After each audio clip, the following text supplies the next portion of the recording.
नमस्कार, देवभूमि समाचार में आप सभी का स्वागत है। मैं हूं आपके साथ प्रज्ञा मिश्रा। बुलेटिन की शुरुआत करेंगे बड़ी और अहम खबर के साथ। तो सबसे पहले बात कर लेते हैं, खबर देहरादून से है, जहां सचिवालय में आज मुख्यमंत्री पुष्कर सिंह धामी की अध्यक्षता में कैबिनेट बैठक शुरू की गई। बैठक की शुरुआत में मुख्यमंत्री ने मंत्रिमंडल में शामिल नए मंत्रियों का स्वागत किया और उन्हें शुभकामनाएं देते हुए राज्य के विकास कार्यों में सक्रिय योगदान देने का आह्वान किया। इस दौरान मुख्यमंत्री ने राज्य सरकार के 4 वर्ष पूर्ण होने के अवसर पर प्रधानमंत्री नरेंद्र मोदी से प्राप्त शुभकामना संदेश की जानकारी मंत्रिमंडल को दी। मुख्य सचिव द्वारा प्रधानमंत्री के संदेश का विधिवत वाचन भी किया गया। प्रधानमंत्री के संदेश पर राज्य मंत्रिमंडल ने आभार व्यक्त करते हुए इसे प्रेरणादायक बताया। मंत्रिमंडल के सदस्यों ने कहा कि यह संदेश राज्य में विकास, सुशासन और जन कल्याण के प्रयासों को और अधिक गति देने में सहायक होगा।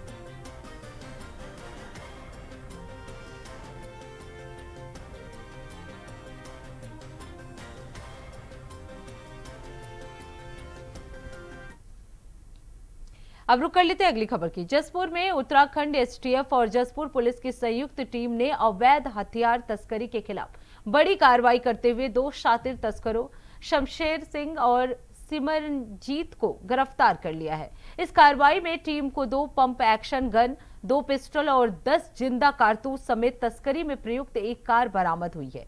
एसटीएफ की एंटी नारकोटिक्स टीम कुमायूं ने बताया कि सिमरनजीत थाना पुलभट्टा का हिस्ट्री शीटर है, जिस पर उत्तराखंड और उत्तर प्रदेश में दर्जनों आपराधिक मामले दर्ज है। पूछताछ में अभियुक्तों ने खुलासा किया कि वो ये हथियार उत्तर प्रदेश के शाहजहांपुर से लाकर जसपुर में बेचने की फिराक में था। उन्हें फर्जी लाइसेंस के जरिए आगे सप्लाई करने की योजना बनाई थी। अभियुक्तों के खिलाफ मुकदमा दर्ज कर उन्हें जेल भेज दिया गया है।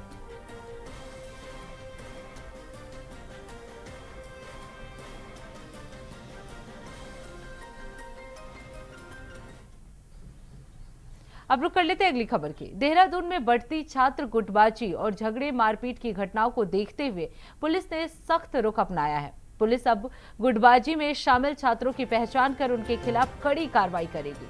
किसी भी तरह के विवाद या मारपीट की स्थिति में तुरंत मुकदमा दर्ज किया जाएगा, ताकि ऐसे मामलों पर प्रभावी नियंत्रण रखा जा सके। इसके साथ ही हॉस्टल और पीजी संचालकों की जिम्मेदारी तय की गई है। अगर उनके यहाँ रहने वाले छात्र किसी विवाद में शामिल पाए जाते हैं तो उन संचालकों से भी जवाबदेही ली जाएगी।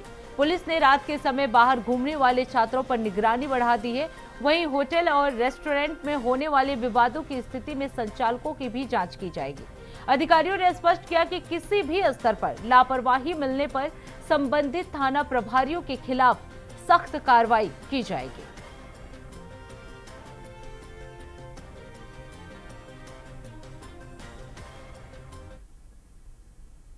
अब रुक कर लेते हैं अगली खबर की। देहरादून के बसंत विहार क्षेत्र में देर रात शराब पीकर हुड़दंग मचाने वाले युवकों पर पुलिस ने बड़ी कार्रवाई की है। मालिक चौक और अनुराग चौक के पास युवकों ने जमकर हंगामा किया, जिसकी सूचना मिलते ही पुलिस टीम मौके पर पहुंच गई। पुलिस ने पहले युवकों को समझाने का प्रयास किया, लेकिन अथक कोशिशों के बावजूद वो नहीं माने और लगातार उग्र होकर शांति व्यवस्था भंग करते रहे। स्थिति बिगड़ते देख पुलिस ने सख्ती दिखाई और मौके से 7 युवकों को गिरफ्तार कर लिया है। सार्वजनिक स्थान पर हुड़दंग और अव्यवस्था फैलाने के आरोप में उनके खिलाफ वैधानिक कार्रवाई की गई है। पुलिस अधिकारियों के अनुसार एसएसपी के निर्देश पर दून पुलिस का ये सख्त अभियान लगातार जारी रहेगा, ताकि शहर में कानून व्यवस्था बनाए रखी जा सके।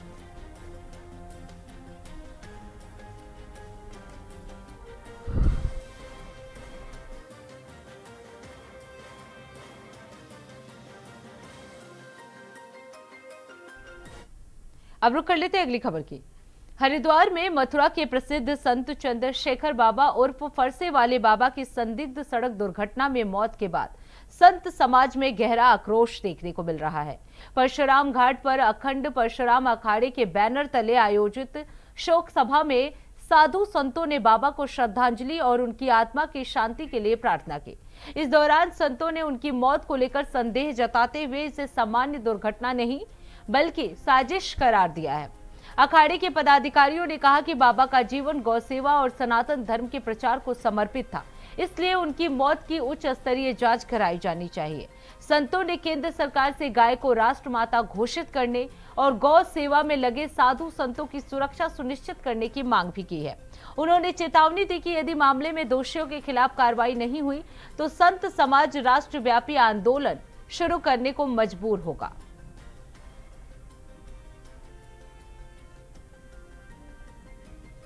माता को राज्य ये देखो, गौ माता की जय हो, गौ माता राष्ट्र माता।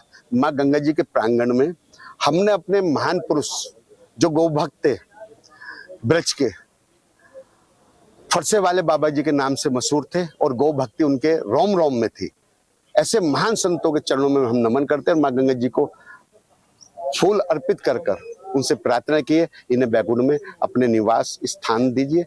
और ऐसे गौ भक्त होने बड़े मुश्किल हैं। प्रतिदिन प्रति रात गौ भक्त सेवा करता है, लेकिन सरकार से निराशा है। यूपी की सरकार हो क्या केंद्र की सरकार हो, इनसे निराशा है। गौ माता को राष्ट्रमाता का दर्जा अब तक क्यों नहीं दिया गया, ये सवाल पहला है।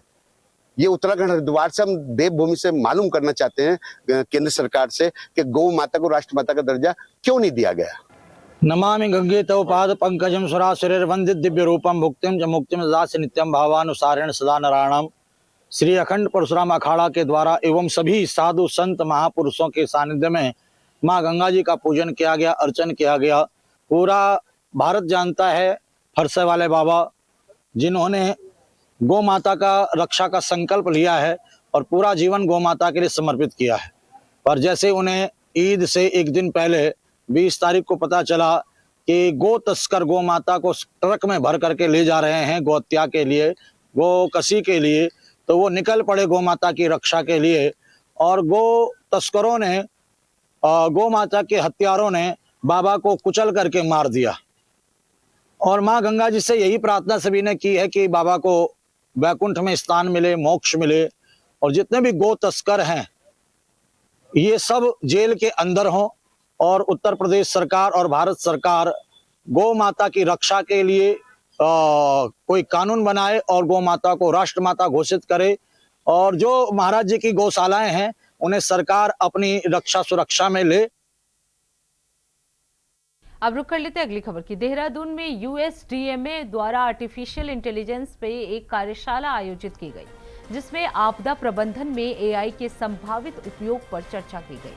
कार्यशाला में सचिव विनोद कुमार सुमन ने कहा कि एआई को सहयोगी के रूप में अपनाकर आपदा प्रबंधन को और अधिक प्रभावी और त्वरित बनाया जा सकता है। इस दौरान मौसम पूर्वानुमान, बाढ़ और भूस्खलन का आकलन और रियल टाइम डेटा एनालिसिस में एआई की भूमिका पर विस्तृत चर्चा की गई। अधिकारियों को आधुनिक तकनीक के जिम्मेदार उपयोग के बारे में प्रशिक्षण दिया गया ताकि आपदा प्रबंधन में एआई का बेहतर तरीके से इस्तेमाल किया जा सके।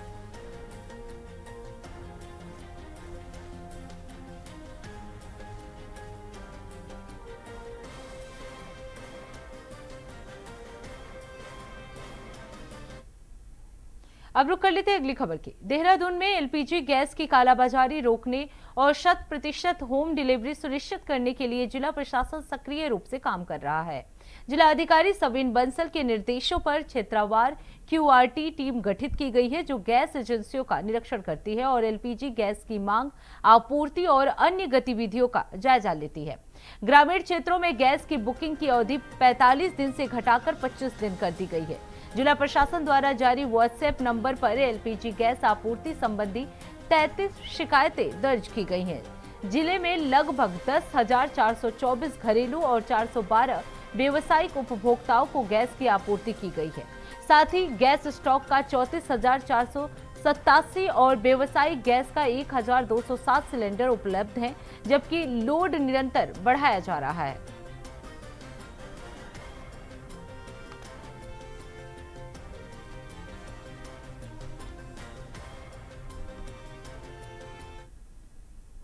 तो फिलहाल रुकते एक छोटे से ब्रेक के लिए। ब्रेक के बाद जल्द लौटेंगे। देखते रहिए इंडिया वॉइस। तो ब्रेक के बाद एक बार फिर आप सभी का स्वागत है। रुक कर लेते हैं खबरों की ओर। उत्तराखंड से जुड़ी एक बड़ी खबर सामने आ रही है। प्रधानमंत्री नरेंद्र मोदी 4 अप्रैल को उत्तराखंड के दौरे पर आ सकते हैं। इस दौरान वो दिल्ली देहरादून ग्रीनफील्ड हाईवे का उद्घाटन कर सकते हैं। सूत्रों के मुताबिक इस कार्यक्रम के लिए प्रधानमंत्री से समय मांगा गया है। हालांकि अभी पीएमओ की ओर से अंतिम मंजूरी मिलनी बाकी है। आपको बता दें, दिल्ली देहरादून ग्रीनफील्ड हाईवे पर पूरी तरह तैयार हो चुका है और इसे अप्रैल के पहले हफ्ते में जनता को समर्पित किया जा सकता है। वहीं अगस्त 2014 के बाद ये प्रधानमंत्री मोदी का उत्तराखंड का संभावित 30वां दौरा होगा। इस पूरे कार्यक्रम को लेकर भारतीय जनता पार्टी के प्रदेश महामंत्री कुंदन परिहार का भी बयान सामने आया है। उन्होंने कहा कि अभी प्रधानमंत्री के दौरे की तारीख तय नहीं हुई है, लेकिन जल्द ही हाईवे उद्घाटन समेत अन्य कार्यक्रमों को लेकर रूपरेखा तैयार कर प्रधानमंत्री से समय मांगा जाएगा।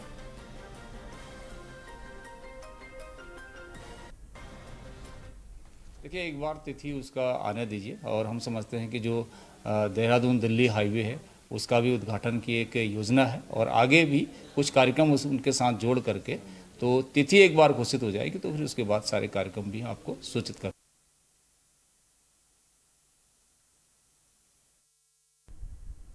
अब रुक कर लेते हैं अगली खबर के। देहरादून से जुड़ी एक और बड़ी खबर आपको बता दें, जहां प्रधानमंत्री मोदी ने हाल ही में लोकसभा और राज्यसभा में मिडिल ईस्ट में बढ़ते तनाव को लेकर देश की स्थिति को स्पष्ट किया था। उन्होंने कहा था कि देश पहले भी कोरोना जैसे कठिन दौर से सफलतापूर्वक निपट चुका है और इस बार भी सभी को एकजुट होकर काम करना होगा। इसी मुद्दे पर उत्तराखंड के मुख्यमंत्री पुष्कर सिंह धामी का भी बयान सामने आया है। मुख्यमंत्री ने कहा कि प्रधानमंत्री ने देशवासियों के सामने विभिन्न माध्यमों से अपनी बात रखी है। उन्होंने कहा कि जब वैश्विक संकट का समय है तो पूरे देश को एकजुट होकर संयम और संसाधनों का सही उपयोग करना चाहिए। मुख्यमंत्री ने कोरोना महामारी के समय का जिक्र करते हुए कहा कि जिस तरह उस समय देश ने एकजुटता के साथ हालात का सामना किया था, उसी तरह इस चुनौती में भी पार पाया जा सकेगा।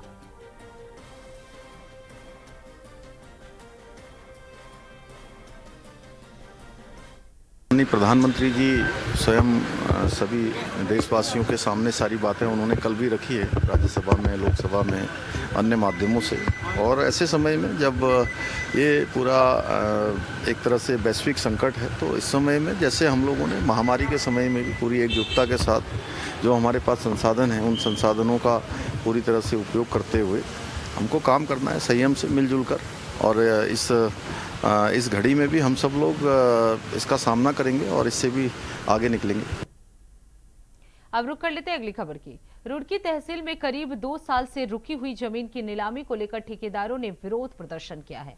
तहसील परिसर में एकत्रित होकर ठेकेदारों ने प्रशासन के खिलाफ नाराजगी जताई और कहा कि उन्होंने नीलामी के लिए पहले ही धनराशि जमा कर दी थी। इसके बावजूद अब तक नीलामी प्रक्रिया शुरू नहीं हो सकी। ठेकेदारों ने मांग की है कि प्रशासन जल्द से जल्द नीलामी प्रक्रिया पूरी कराए ताकि उन्हें राहत मिल सके। उनका कहना है कि लंबे समय से मामला लंबित होने के कारण उन्हें आर्थिक नुकसान भी उठाना पड़ रहा है।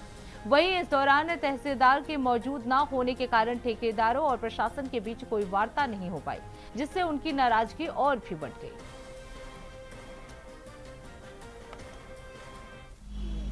बिना लिखित के रोका जा रहा है गुरुमुखी के नाम से। ये बताया है इसका 33,56,605। ये आज भी फिक्स डेट निकाल रखी एक बार में। ये आज भी रोक रहे हैं बिना उसके लिखित के, कह रहे कि आज भी नहीं होने की। आप कितने लोग आए? हमें 7-8 लोग आ रखे हैं। क्या मांग है आपकी? ये मांग है कि ये रिकवरी पूरी करी जाए। कितने दिन हो गए इसको? तो 3 साल हो गए। 3 साल से टाइम देते आ रहे हैं, लेकिन ये नहीं पूरी नहीं कर पा रहे। यह है कि हमारा एक केस चल रहा है, इसमें आरसी जारी हो रखी थी गुरुमुखी के नाम से 30,56,605 रुपये, और जो अभी तक के नीलाम और वसूल नहीं किए गए, और 3 बार से टाइम दे दिया गया और 2 बार अखबार में निकाल दिया गया। आज इसमें नीलामी की डेट थी 24/3/2026 की 30,56,605 रुपये की, जो आज भी स्थगित की गई है, वसूली नहीं की जा रही है। और कोई स्टे नहीं है, कोई ऐसा कोई वो नहीं है पेपर की जिससे वो रोक दी जाए। और यहाँ ये सब लोग नीलामी में आए भाग लेने के लिए। आपने अधिकारी से बात करी? कोई बात ही नहीं हो पा रही और तुम ये कह रहे कि अभी रोक दी जाएगी। ये अभी किसके द्वारा की जानी थी? ये तहसीलदार और जितेंद्र कपूर के द्वारा। अब रुक कर लेते हैं अगली खबर की। डोईवाला के रानी पोखरी क्षेत्र के लिटराबाद में नेशनल लॉ यूनिवर्सिटी यानी एनएलयू की स्थापना को लेकर चल रहा आंदोलन मंगलवार को अचानक उग्र हो गया। जमीन की नापजोख के दौरान आंदोलनकारियों और कांग्रेसी नेताओं ने भारी आक्रोश देखने को मिला, जिसके चलते स्थिति तनावपूर्ण हो गई। मौके पर मौजूद पुलिस और प्रदर्शनकारियों के बीच तीखी झड़प भी हुई। हालात बिगड़ते देख पुलिस ने सख्ती दिखाते हुए कांग्रेसी नेताओं और कार्यकर्ताओं को गिरफ्तार कर लिया। गिरफ्तार किए गए प्रमुख नेताओं में गौरव सिंह, सुधीर रतूड़ी और मोहित उन्नीवाल सहित कई अन्य लोग भी शामिल हैं। आंदोलन में शामिल महिलाओं ने चेतावनी देते हुए कहा कि यदि लॉ यूनिवर्सिटी की स्थापना नहीं की गई तो आंदोलन और अधिक उग्र रूप लेगा। उन्होंने साफ शब्दों में कहा कि वो अपनी मांग से पीछे हटने वाले नहीं हैं।